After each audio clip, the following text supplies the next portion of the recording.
ومن الناس من يتخذ من دون الله اندادا يحبونهم كحب الله والذين آمنوا اشد حبا لله.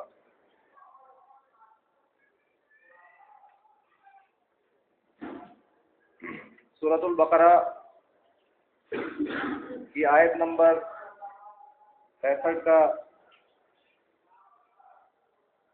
شروع کا ایک حصہ میں نے آپ کے سامنے تلاوت کیا ہے. سورۃ البقرہ اللہ کے رسول صلی اللہ علیہ وسلم پر مدینے میں نازل ہوئی اور قرآن کی دوسری سورہ ہے. جو آیت تلاوت کی ہے اس میں اللہ تبارک و تعالیٰ فرماتا ہے وَمِنَ النَّاسِ مَن يَتَّخِذُ مِن دُونِ اللَّهِ أَندَادًا يُحِبُّونَهُمْ كَحُبِّ اللَّهِ، کہ لوگوں میں سے ایسے لوگ بھی ہیں جو اللہ کے علاوہ دوسروں سے ایسی محبت کرتے ہیں یحبونہم کحب اللہ، جیسا کہ اللہ سے محبت کرنی چاہیے. یہاں غیر اللہ سے مراد یا من دون اللہ سے مراد احبار و رہبان ہیں، علماء اور مشائخ ہیں، آباء و اجداد ہیں، کہ جن کی محبت میں انسان اندھا ہو جاتا ہے اور حق اور ناحق کی تمیز کھو دیتا ہے. تو اللہ تعالیٰ فرماتا ہے کہ لوگوں میں ایسے لوگ بھی ہیں جو اللہ کے علاوہ دوسروں سے ایسی محبت کرتے ہیں جیسا کہ اللہ سے ہونی چاہیے. یعنی اللہ تبارک و تعالیٰ سے محبت کی بنیادی وجہ یہ ہے کہ اللہ تعالیٰ ہمارا خالق ہے، ہمارا مالک ہے، ہمارا رازق ہے. اسی نے ہمیں پیدا کیا ہے. پوری کائنات اللہ تعالیٰ نے یہ بنائی ہے انسانوں کی برتنے کے لیے، استعمال کرنے کے لیے. چاند، سورج، ستارے اور بے شمار مخلوقات ہیں جو اللہ تعالیٰ نے انسان کے لیے پیدا کی ہیں تاکہ وہ انہیں استعمال کرے اور اس طرح اس کی زندگی جو ہے وہ قائم و دائم رہے. لیکن اللہ تعالیٰ فرماتا ہے کہ لوگوں میں ایسے لوگ بھی ہیں کہ جب ان کے سامنے اللہ ہی کی بات آتی ہے جس نے ان کو پیدا کیا ہے، جو ان کا خالق ہے، تو وہ اس کو رد کر دیتے ہیں اپنے بڑوں کی بات کو رکھنے کے لیے اور اللہ کی بات کو جھٹلا دیتے ہیں. حالانکہ وہ دیکھ رہے ہیں پوری کائنات کے اندر جتنی بھی مخلوقات ہیں ساری کی ساری اللہ تبارک و تعالیٰ کی تابع و فرمان ہے. اللہ تعالیٰ کے مقابلے میں کوئی سرکشی اور بغاوت کا کسی میں یارہ نہیں ہے، کسی کی ہمت نہیں ہے. بے شمار مخلوقات ہیں جن کا شمار کرنا مشکل ہے، فضاؤں میں، سمندر میں، خشکی میں اور پھر آسمانوں پر فرشتوں کی شکل میں کتنی ساری مخلوقات ہیں، مگر کوئی ایسی نہیں ہے جو اللہ تعالیٰ کے بنائے ہوئے نظام اور فطرت سے انحراف کر کے اللہ تعالیٰ کی نافرمانی کر سکے. تو اللہ تعالیٰ فرماتا ہے کہ دیکھو یہ انسان جو ہے اسے عقل و شعور دیا ہے، یہ اس بات کو تسلیم کرنے سے گریزاں ہے کہ ساری کائنات کی مخلوقات تو اللہ تبارک و تعالیٰ کے بنائے ہوئے نظام کے تحت کام کرے اور یہ جو ہے مادر پدر آزاد ہو جائے، اسے کوئی روکنے ٹوکنے والا نہ ہو، اسے کوئی پابند کرنے والا نہ ہو، کسی قانون کا یہ پابند نہ ہو، بلکہ جو اس کی مرضی میں آئے یہ کرے. تو اللہ تعالیٰ فرماتا ہے کہ دیکھو یہ انسان کا یہ معاملہ ہے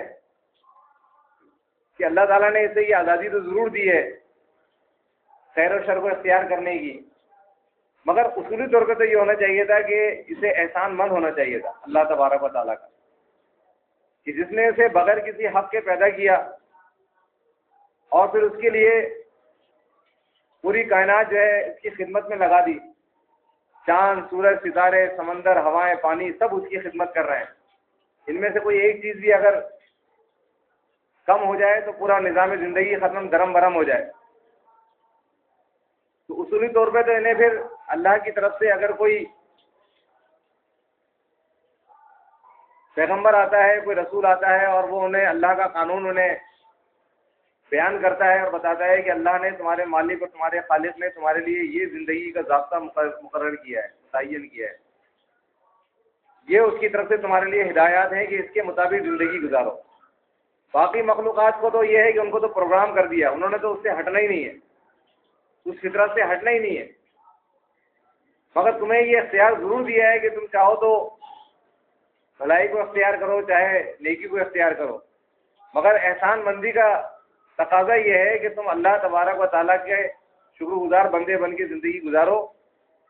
اگر تم نے یہ ایسا معاملہ کیا، اللہ کی شکر گزاری کی، تو یہ زندگی اصل زندگی نہیں ہے، اصل زندگی تو اس کے بعد آنے والی ہے، اس میں دیگر مخلوقات کے لیے تو کچھ بھی نہیں ہے، مگر تمہیں اللہ تبارک و تعالیٰ اگر تم اس آزمائش میں کامیاب ہو گئے کہ تم چاہتے تو خیر شر کو بھی اختیار کر سکتے تھے، تم چاہتے تو بدی کو بھی اختیار کر سکتے تھے، تم چاہتے تو اللہ کی نافرمانی اور سرکشی بھی کر سکتے تھے، لیکن تم نے ایک احسان مند بندے کا کردار ادا کیا اور اپنی عقل کو استعمال کرتے ہوئے اس نتیجے پر پہنچے کہ جب ساری مخلوقات کو اللہ تعالیٰ نے جبراً پابند کر دیا قانون کا، تو مجھے یہ آزادی جو دی ہے اس لیے نہیں دی کہ میں جو ہے اس کا غلط استعمال کروں، لہذا اللہ کی طرف سے جو بھی ہدایت آئے گی، اللہ کی طرف سے جو بھی میرے لیے قانون اور ضابطہ مقرر ہوگا، مقرر کیا جائے گا، میں اس کی پابندی کروں گا حتی الامکان۔ تو اسے اللہ تبارک و تعالیٰ کہتا ہے یہ مسلم بندہ ہے۔ مسلم کے معنی ہوتے ہیں فرما بردار، جس نے اپنی آزادی کو اللہ کے قانون، اللہ کے بتائے ہوئے، رسول کے بتائے ہوئے راستے اور ان کی طرف سے آنے والے ضابطے کے آگے سرنڈر کر دیا کہ میری اپنی یہ آزادی ہے ضرور مجھے حاصل، مگر میں نے اپنے نفس کو اللہ اور اس کے رسول کی تعلیمات کے مطابق ڈھال لیا، میں نے اپنی اس خواہش کو دبا دیا اور اللہ اور اس کے رسول کی بات کو میں نے مان لیا۔ تو اللہ تعالیٰ فرماتا ہے اس کا اجر بھی پھر ایسی ہے کہ ہم تمہیں ایسی زندگی عطا کریں گے جس کا کیف، جس کا سرور، جس کی مزہ، جس کا لطف، جس کی خوبصورتی، جس کی جوانی، جس کا سارا معاملہ جو ہے وہ ایسا ہے کہ اس کا تم تصور بھی نہیں کر سکتے۔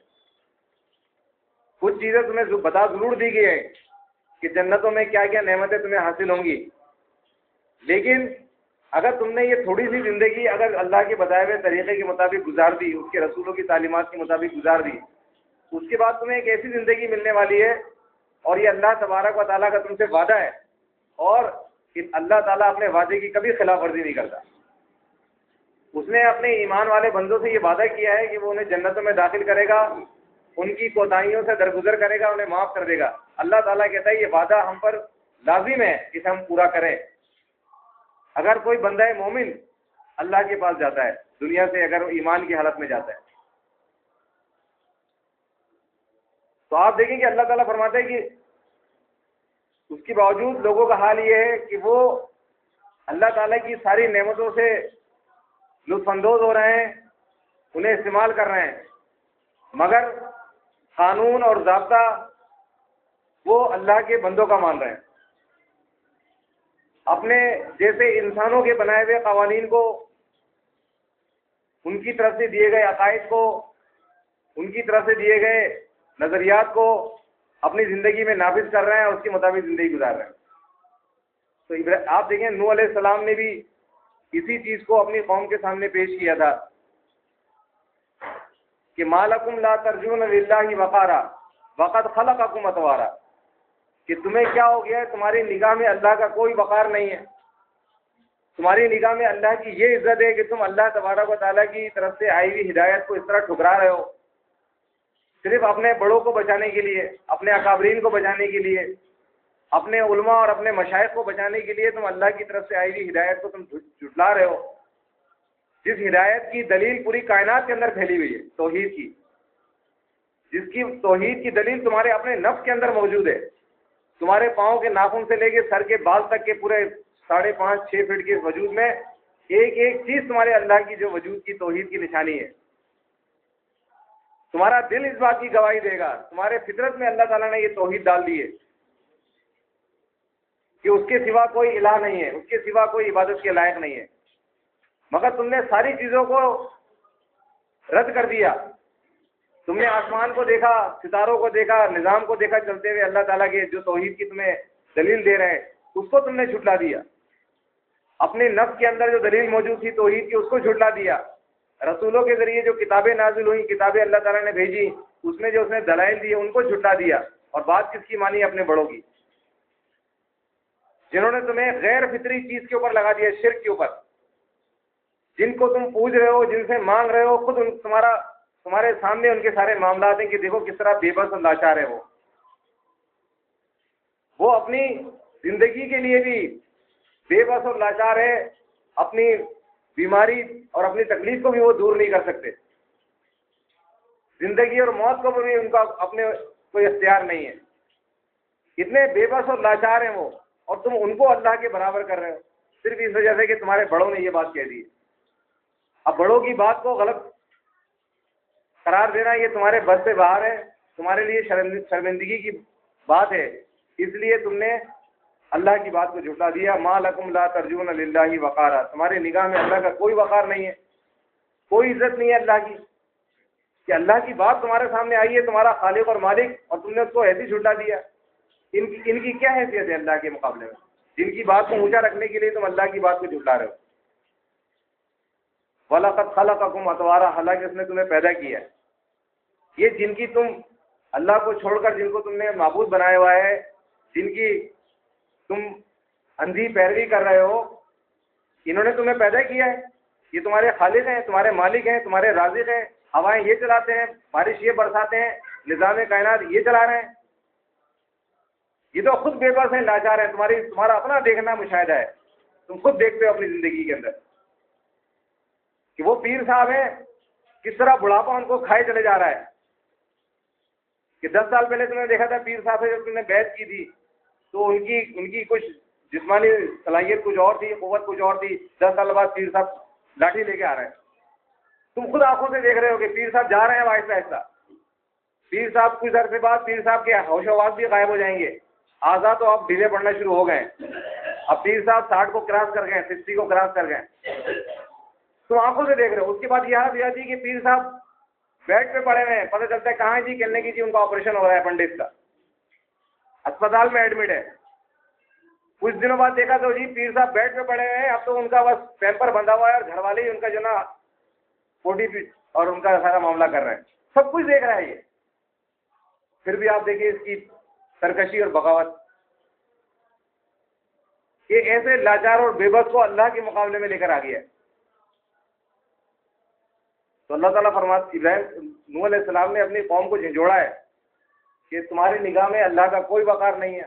وَلَقَدْ خَلَقَكُمْ أَطْوَارًا، حالانکہ اللہ تبارک و تعالیٰ نے تمہیں پیدا کیا ہے. تو آپ دیکھیں کہ اللہ تعالیٰ قرآن میں فرماتا ہے وَالَّذِينَ آمَنُوا أَشَدُّ حُبًّا لِلَّهِ، مگر جو ایمان والے ہوتے ہیں جن کے دل میں اللہ کا خوف ہوتا ہے، جو اللہ کے احسان مند ہوتے ہیں، اللہ کے احسان کے، جو مانتے ہیں کہ واقعی اللہ نے ہم پر یہ احسان کیا ہے کہ ہمیں پیدا کیا، ہمیں رزق دیا، تو وہ سب سے زیادہ اللہ سے محبت کرتے ہیں.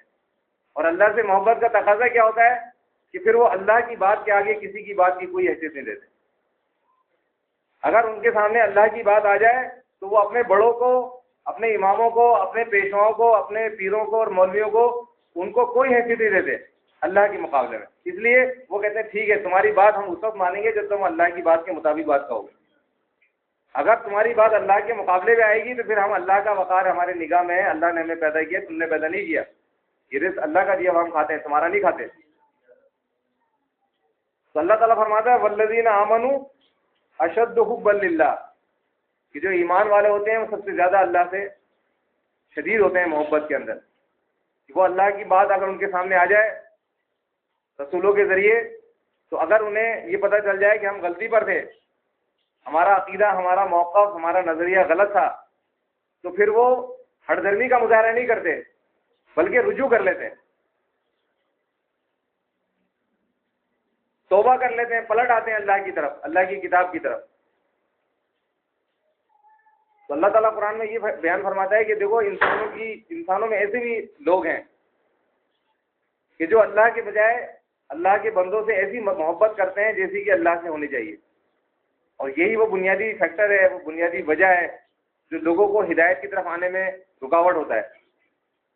اور یہ ایسی, اسے آپ شخصیت پرستی کہہ سکتے ہیں کہ بت تو بہت سارے ہوتے ہیں.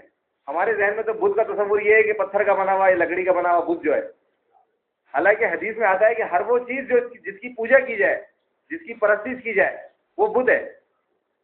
جیسا کہ اللہ کے نبی نے فرمایا اللہم لا تجعل قبری وثنا یعبد, کہ اللہ میری قبر کو بت نہ بنا دینا ہے کہ اس کی پوجا کی جائے.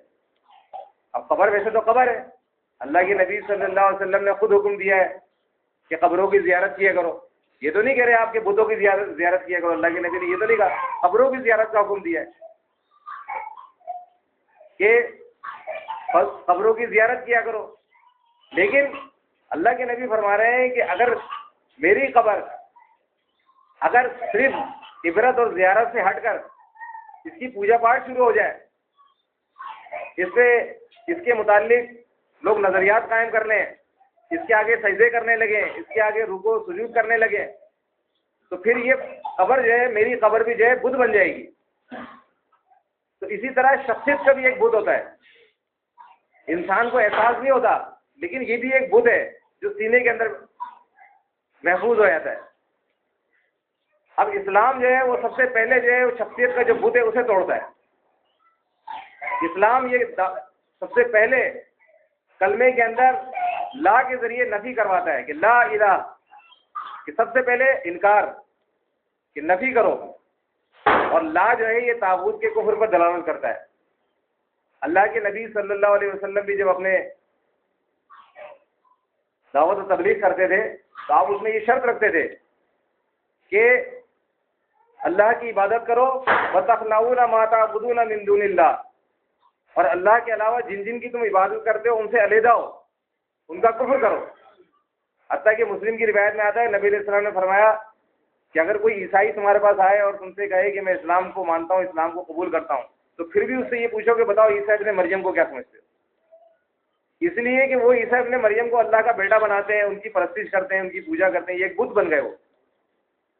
تو اللہ کے نبی نے فرمایا کہ پھر بھی ان سے پوچھو کہ تم نے عیسیٰ علیہ السلام کو وہی مقام دیا ہے یا نہیں دیا جو اللہ کی کتاب بیان کرتی ہے کہ وہ اللہ کے بندے ہیں, محتاج بندے ہیں, عاجز بندے ہیں, کوئی اختیار ان کے پاس نہیں ہے کسی بات کا بھی ذرہ برابر بھی. وہ ایک ایک چیز کے لیے اللہ کے محتاج ہیں, اللہ کے در کے فقیر ہیں. ان سے پوچھو یہ عیسائی سے.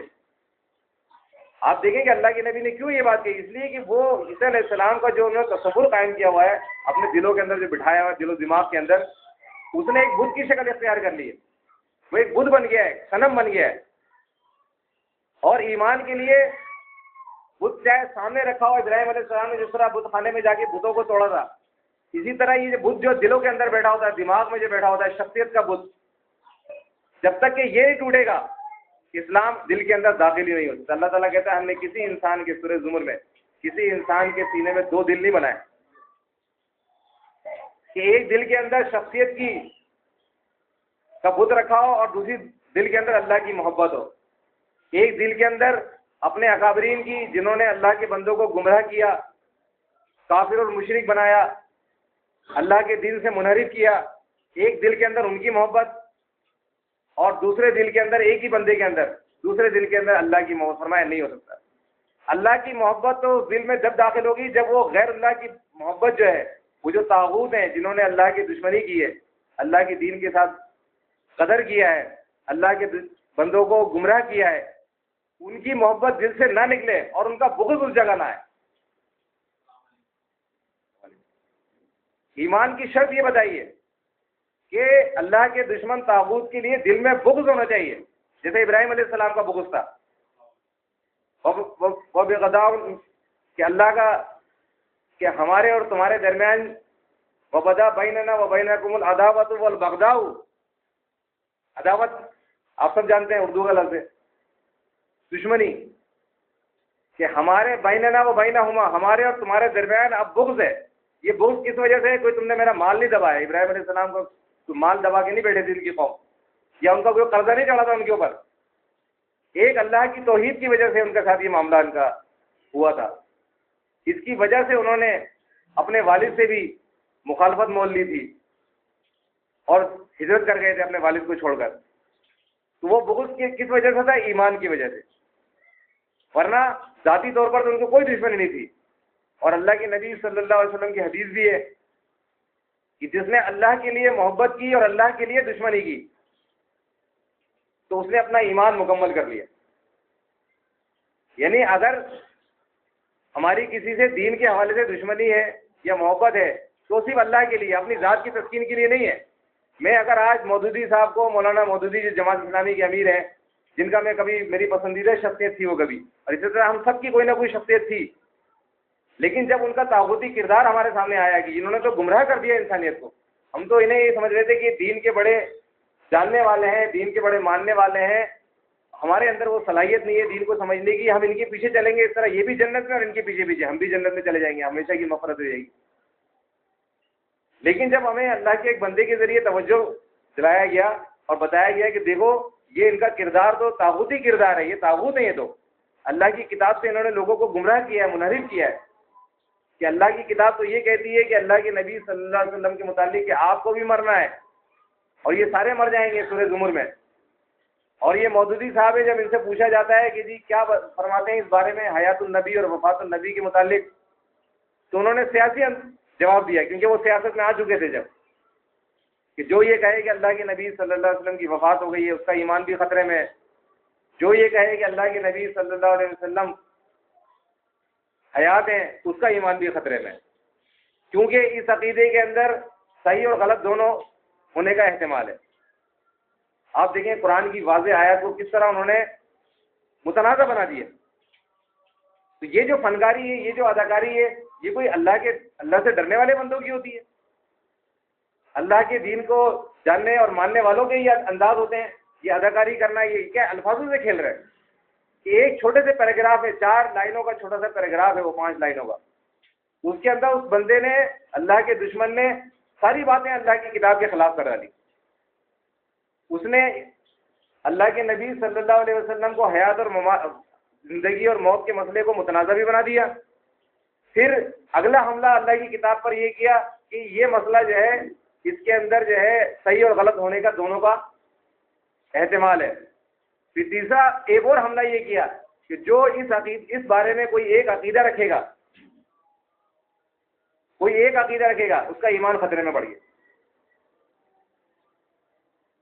لہذا آدمی کو خالی ذہن ہو جانا چاہیے. آپ دیکھیں اس کے بعد ہمیں اللہ نے یہ توفیق دی ہے کہ مجھے جہاں بھی جس جگہ بھی یہ موقع ملتا ہے کہ میں مولانا مودودی صاحب جو ہے ان کا یہ طاغوتی کردار لوگوں کے سامنے بیان کر سکوں، ان کو بتا سکوں کہ دیکھو یہ ایسے ظالم ہے، ایسے اللہ کے دشمن ہے یہ، تو اس موقع کو میں ہاتھ سے نہیں جانے دیتا. میں اس کو ایک غنیمت موقع سمجھتا ہوں کہ آج میرے پاس گفتگو کے دوران ایک ایسا موقع، ایسا موضوع بن گیا، موضوع اس طرح بن گیا کہ مجھے مودودی صاحب کا یہ طاغوتی کردار بیان کرنے کا ایک قرینہ بن گیا میرے لیے. تو اس کی وجہ یہ ہے کہ وہ بغض اس کے خلاف میرے دل میں ہے کہ اس نے کتنے انسانوں کو ہمیشہ ہمیشہ کے لیے جہنم کا ایندھن بنا دیا. کتنے لوگ ہیں جو اس کی دعوت پر مخلصانہ طور پر جماعت اسلامی میں شامل ہوئے ہوں گے، مگر ان کی بھی غلطی یہ ہے کہ انہوں نے اللہ کی کتاب کو نہیں اسٹڈی کیا، وہ اندھے اور بہرے بن کر اس کے پیچھے چلتے رہے.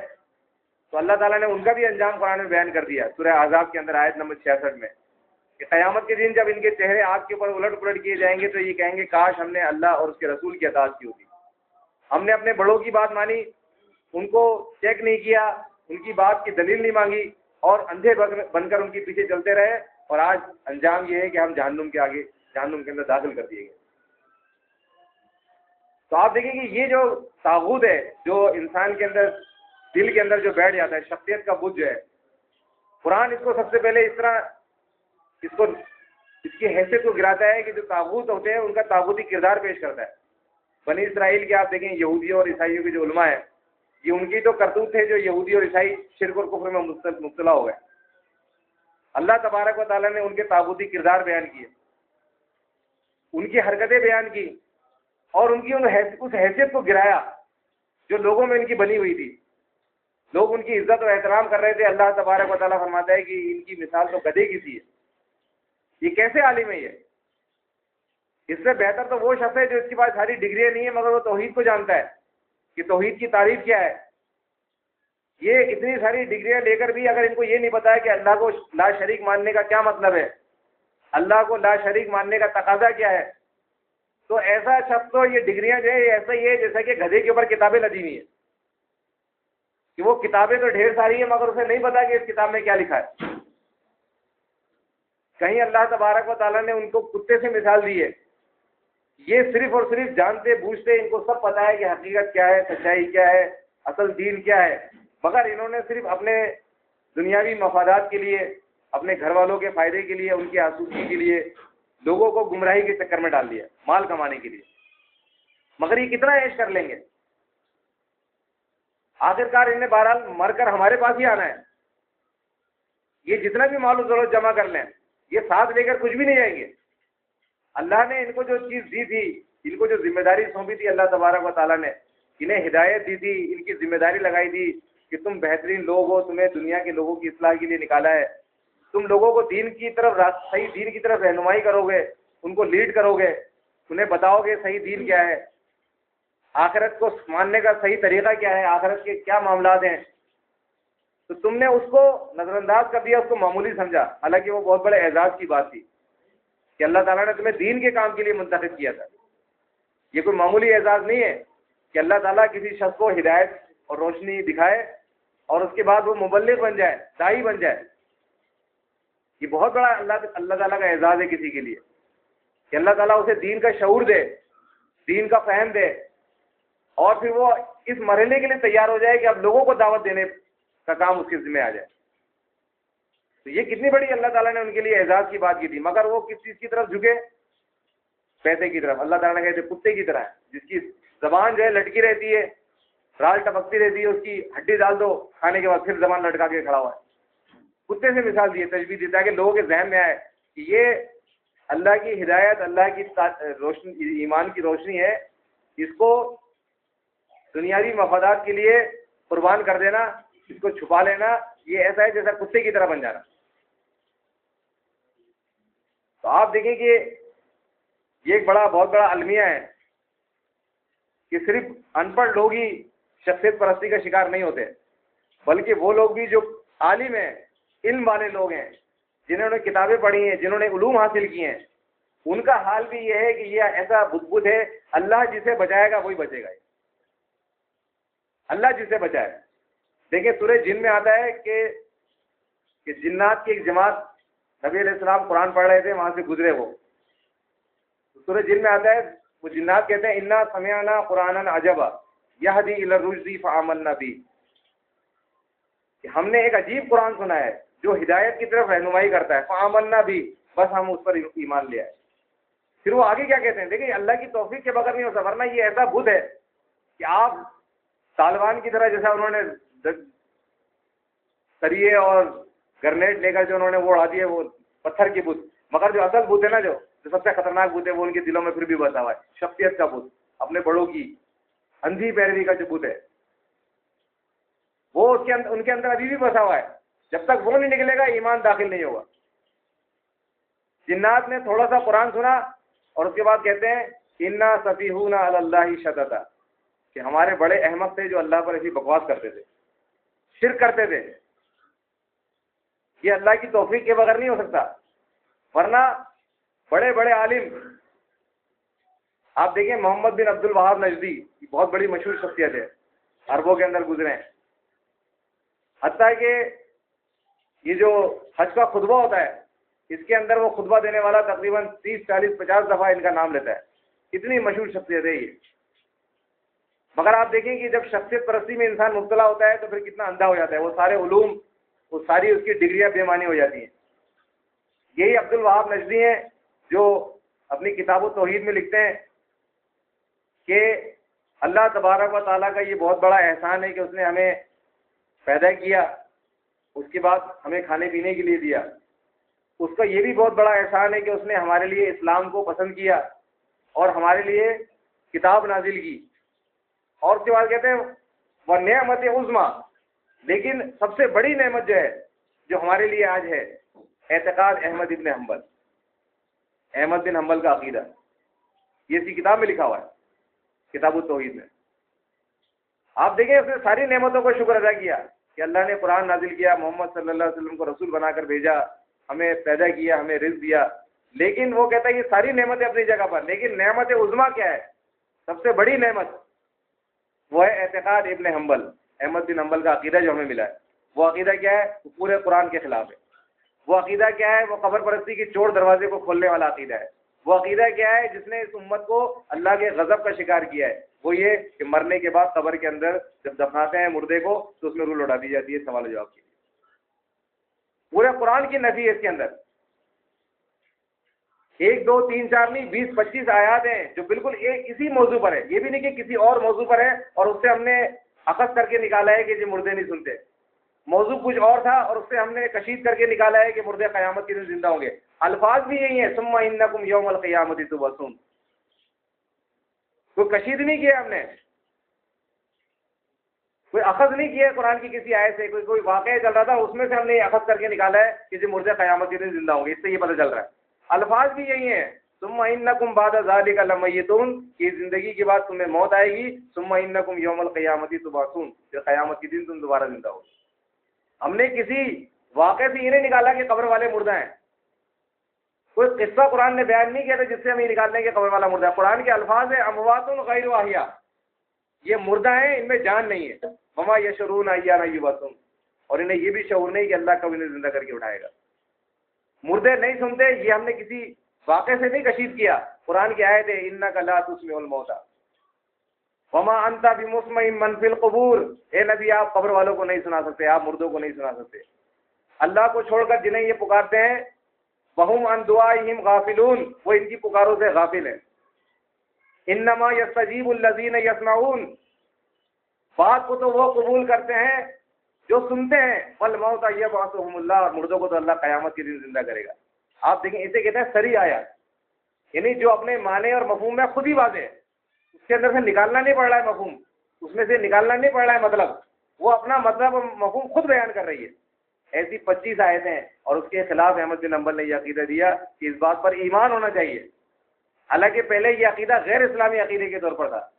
احمد بن حنبل سے پہلے یہودیوں اور عیسائیوں کا یہ عقیدہ تھا کہ قبر میں روح آ جاتی ہے، کیونکہ اس وجہ سے ان کے اندر قبر پرستی بہت تھی یہودیوں اور عیسائیوں میں، اور اللہ کے نبی نے لعنت فرمائی دی کہ لعن اللہ یہود والنصارى اتخذوا قبور انبیاء مساجد۔ یہ غیر اسلامی عقیدہ تھا کہ مردے کے اندر قیامت سے پہلے قبر میں روح آ جاتی ہے جسم کے اندر، لیکن اس کو اسلامی عقیدے کے طور پر سب سے پہلے متعارف کرایا ہے 3 صدی کے امام احمد ابن حنبل نے، جس کے متعلق ڈاکٹر عثمانی رحمۃ اللہ علیہ کہتے تھے کہ یہ اس امت کا عمرو بن لؤی الخزاعی ہے۔ جیسا عربوں کے اندر ایک شخص تھا، حدیث میں آتا ہے کہ اس نے بتوں کے نام پر جانور چھوڑنے کی رسم ایجاد کی تھی، عمرو بن لؤی الخزاعی۔ پورے عرب اس کے اس گمراہ کن عقیدے کے حامل ہو گئے تھے اور بتوں کے نام پہ جانور چھوڑتے تھے۔ اللہ کے نبی نے فرمایا میں نے اسے جہنم میں دیکھا ہے، اٹنیاں اس کی باہر ہیں اور وہ روند رہا ہے، تو گھوم رہا ہے جیسا وہ بیل گھومتا ہے کولو کا۔ وہ ڈاکٹر عثمانی رحمۃ اللہ علیہ کہا کرتے تھے اس امت کے اندر یہ احمد ابن حنبل ہے، یہ عمرو بن لؤی خزاعی ہے اس امت کا، اس نے سب سے پہلے غیر اسلامی عقیدے کو اسلامی عقیدے کے طور پر پیش کیا، اور کیا کہا والایمان بملک الموت یقبض الارواح ثم ترد فی الاجساد فی القبور، اس بات پر ایمان ہونا چاہیے، حالانکہ اس کا تو کفر کرنا چاہیے اس عقیدے کا، قرآن کی روشنی میں اس عقیدے کا کفر کرنا چاہیے کہ مردے قیامت سے پہلے زندہ ہو جائیں گے، لیکن اس کو ایمان کے طور پر پیش کیا۔ اور پھر اس کے بعد آپ دیکھیں ان کے جو مسلکی جو ان کے فالوورز تھے، پھر انہوں نے اس پر تو اتنا ردے پہ ردہ رکھا ہے، پھر وہ کتاب الروح ابن قیم نے لکھی، جب ایک گمراہی ان کے ہاتھ میں آ گئی اس کے بعد تو پھر آپ دیکھیں گمراہی کا ایک سیلاب تھا جو امڑ آیا، اور آج قبر پرستی کی شکل میں آپ کے سامنے ہے سارا کچھ، اللہ کے غضب کا سبب بنا ہوا ہے پوری دنیا کے اندر ان کے اوپر۔ لیکن آپ دیکھیں کہ وہی عبد الوہاب نجدی ہے، بہت بڑے عالم ہے، سب کچھ ہے، لیکن وہ شخصیت کا بت نہیں توڑ سکے اپنے اندر جو سینے کے اندر تھا، کہ اللہ کی کتاب کے دیے ہوئے عقیدے پر اپنے بڑوں کے دیے ہوئے عقیدے کو قربان نہ کر سکے، اور کہا کہ سب سے بڑی نعمت عظمیٰ جو مجھے ملی ہے وہ احمد بن حنبل کا عقیدہ ہے۔ ڈاکٹر اسرار احمد آپ دیکھیں کتنے بڑے وہ بنتے ہیں، اکیڈمیاں کھول رہے ہیں کہ قرآن کو سمجھنے کے لیے عربی سیکھنا پڑے گی۔ اگر قرآن سمجھنے کے لیے، قرآن سے ہدایت کے لیے عربی اگر لازمی تھی تو سارے عرب مسلمان ہوتے، آج سارے صحیح العقیدہ ہوتے۔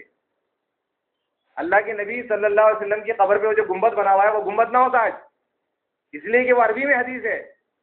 کہ اللہم لا تجعل قبری وثنا یعبد، اللہ میری قبر کو بت نہ بنا دینا. عربی میں یہ نا، وہ بھی موطا امام مالک کی حدیث ہے. تو ان کو چاہیے تھا پھر وہ بت نہیں ہوتا. تو پتہ چلا عربی جاننا اصل مسئلہ نہیں ہے، اصل مسئلہ یہ اندر کا جو شیطان ہے، جو بت ہے، یہ اس کو اللہ کی کتاب اور صحیح حدیث کی روشنی میں اس کو توڑنا ہے. ڈاکٹر اسرار احمد آپ دیکھیں، انہوں نے اکیڈمیاں بنائی ہیں، بے شمار انہوں نے کام کیا ہے. ایک جگہ لکھتے ہیں بڑوں کو بچانے کے لیے، ان کی ایک تقریر ہے حقیقت اقسام شرک، اس میں لکھتے ہیں کہ شاہ ولی اللہ صاحب نے یہ فرمایا ہے کہ اولیاء اللہ جو ہے یہ مرنے کے بعد ان کی روحیں جو ہیں فرشتوں کے ساتھ دنیا میں کام کرتی ہیں مل کر. اب دیکھیں قرآن کا بیان تو بالکل واضح ہے، جو بھی مر جاتا ہے وہ دنیا میں واپس نہیں آ سکتا. انہم الیہم لا یرجعون، جو بھی دنیا سے چلا گیا اب دنیا میں واپس نہیں آ سکتا. وَمِن وَرَائِهِم بَرْزَخٌ إِلَىٰ يَوْمِ يُبْعَثُونَ، اب مرنے والوں کے اور دنیا والوں کے درمیان برزخ ہے اِلَىٰ يَوْمِ يُبْعَثُونَ، قیامت تک کے لیے. احادیث میں بھی آ گیا، مسلم کی حدیث، یقیناً ڈاکٹر اسرار احمد نے سب کچھ پڑھا ہوگا کیونکہ تو عربی کی پوری تحریک چلا رہے ہیں وہ، کہ مسلم کی حدیث میں ہے کہ شہداء جو اصلی شہداء ہیں، اللہ کے نبی نے جنہیں شہادت کا سرٹیفکیٹ دیا، وہ یہ خواہش کر رہے ہیں کہ ہماری روحوں کو واپس ہمارے جسموں میں لوٹا دیا جائے. تو اللہ نے ان کی بات بھی نہیں پوری کی، ان کا بھی یہ مطالبہ پورا نہیں کیا، وہ بھی واپس نہیں آ سکی ان کی روح. لیکن لکھتے ہیں کہ شاہ ولی اللہ نے اپنی کتاب حجت اللہ البالغہ میں لکھا ہے کہ اولیاء اللہ مرنے کے بعد بھی جو ہے ان کی روحیں دنیا میں رہتی ہیں اور فرشتوں کے ساتھ مل کر دنیا کے کام کرتی ہیں. کہ لیں گے مجھے قرآن اور حدیث میں تو اس کی کوئی دلیل نہیں ملی کہ قرآن اور حدیث میں ایسی کوئی بات لکھی ہو. لیکن چونکہ شاہ صاحب کا ایک مقام اور مرتبہ ہے، شاہ ولی اللہ صاحب کا، اور شاہ صاحب کا یہ مقام ہے کہ اگر امام غزالی اور ابن تیمیہ کو ملا لیا جائے تو شاہ صاحب بنتے ہیں، اتنا بڑا مقام ہے ان کا. تو کہتا ہے ڈاکٹر اسرار احمد کے الفاظ ہیں کہ میرے لیے شاہ صاحب کا فرما دینا ہی دلیل ہے. اب دیکھیں یہ ہے، وہ پڑھے لکھے لوگ ہیں مگر اس طاغوت کو جو، کیونکہ شاہ صاحب کی بات کو غلط نہیں ثابت کرنا ہے، قرآن کو جھٹلا دیں گے، اللہ کے نبی صلی اللہ علیہ وسلم کے احادیث کو جھٹلا دیں گے، سب کچھ جھٹلایا جا سکتا ہے مگر اپنے بڑوں کی بات کو. تو اللہ تعالیٰ اسی چیز کو بیان کرتا ہے کہ وَمِنَ النَّاسِ مَن يَتَّخِذُ مِن دُونِ اللَّهِ أَندَادًا يُحِبُّونَهُمْ كَحُبِّ اللَّهِ، کہ لوگوں میں ایسے بھی لوگ ہیں جو اللہ کے علاوہ دوسروں سے ایسی محبت کرتے ہیں جیسی کہ اللہ سے ہونی چاہیے. وَالَّذِينَ آمَنُوا أَشَدُّ حُبًّا لِلَّهِ، مگر جو ایمان والے ہوتے ہیں وہ اللہ سے محبت کرتے ہیں. اب مسئلہ یہ ہے کہ انہیں تعلیم ایسی دی گئی ہے. اب ان کے جو علامہ اقبال شاعر مشرق حکیم الامت، ان کا ایک شعر اسی حوالے سے ہے کہ قوت قلب و جگر گردد نبی، کہ اپنے دل کے اندر اور قلب کے اندر ایسی قوت پیدا کر نبی کے لیے، از خدا محبوب تر گردد نبی، کہ نبی جو ہے تجھے اللہ سے زیادہ محبوب ہو جائے. اللہ تعالیٰ کیا کہہ رہا ہے؟ والذین آمنوا اشد حبا للہ، جو ایمان والے ہوتے ہیں سب سے شدید اللہ سے محبت کرتے ہیں، سب سے بڑھ کر اللہ سے محبت کرتے ہیں. ڈاکٹر علامہ اقبال حکیم الامت کا لقب ملا اسے. جب ایسے لوگ گمراہ کریں گے تو قوم کہاں جائے گی؟ وہ کہتا ہے کہ از خدا محبوب تر گردد نبی، کہ ایسی محبت ہونا چاہیے دل کے اندر تمہارے لیے نبی کی کہ اللہ سے بھی زیادہ بڑھ کر محبت ہو جائے.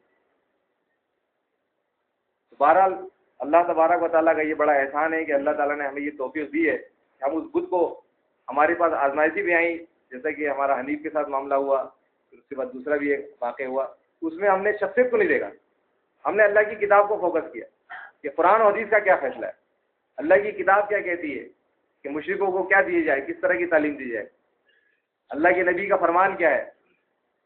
تو یہ جو کچھ بھی ہوا ہم اس کو اپنے لیے اللہ تعالیٰ کی توفیق ہی سمجھتے ہیں، ورنہ ہمارے لیے کیا ہے، ہم بہت کمزور لوگ ہیں. کیا یہ ممکن نہیں تھا کہ آج حنیف کے جھنڈے اٹھا کے چل رہے ہوتے، دلائل دے رہے ہوتے اس کے حق میں کہ مشرکوں کو حج سکھانا چاہیے؟ کیا ہمارے لیے یہ مشکل نہیں تھا، عجب نہیں تھا یہ بات کہ آج ہم ہی یہ کھڑے ہو کے دلائل دے رہے ہوتے کہ جس وقت آدم علیہ السلام کو سجدہ ہوا تو شرک جائز تھا؟ یہ دونوں چیزیں ریکارڈ میں موجود ہیں. لیکن یہ اللہ نے بچایا ہمیں، اس کی توفیق سے بچے. ہمارا کوئی ٹیلنٹ نہیں ہے، ہمارے میں کوئی گٹس نہیں ہے، یہ صرف اللہ کا فضل ہے کہ وہ ہمیں بچا کے نکال رہا ہے. آئے تھے ایمان جب قبول کیا تھا، اس کے بعد آزمائشوں سے گزرے ہیں لیکن اللہ نے ان سے بچایا ہے. اور اللہ تعالیٰ سے یہی دعا ہے کہ اللہ تعالیٰ موت تک ہمیں اپنی کتاب پر قائم رکھے. اقول قولی ھذا استغفر اللہ لی ولکم ولسائر المؤمنین. آنے والے اتوار کا پروگرام انشاءاللہ 12 مارچ کا